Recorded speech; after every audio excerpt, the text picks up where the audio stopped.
Alexandra Ocasio-Cortez, welcome to Firing Line. Thank you. Thank you for having me.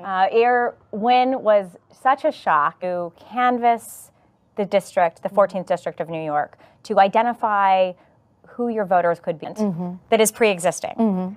So have you thought about how you're going to be effective as a spokesperson for a new set of ideas? One tweet or made one statement that referred to a killing by Israeli soldiers and what that term means to you.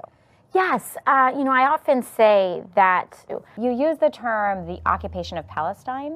What did you mean by that? America, and what's really interesting is that it has increased its participation significantly in last start to really erode our wages, really erode access to health care. And so I think that's one of those things that's important too, is that, right, well, unemployment is low because everyone has two jobs.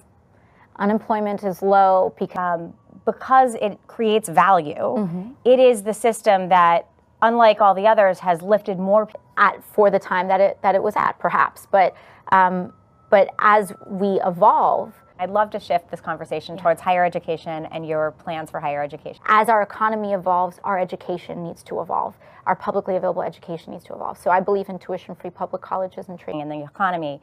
And there are some studies, there's one from the Booking that said the amount that people are spending, the average family is spending on student debt is rough. As somebody who comes from the center right, one of my major concerns as well is, you know, I'm less concerned when you have a lot of wealthy people, as long as you... One other piece about education that strikes me because it's so biographical about you, and one of the things that you say, your parents actually made the choice to vote with their feet and to move outside of the challenging some of the union wages and education reform. And the narrative is the amount of jobs in America. Of geopolitics and the war in the Middle East is very different than people expressing their First Amendment right to protest. Well, firm believer in finding a two-state solution in this. I just look at things through a human rights lens and you're going to. I mean, it's very honest, and when you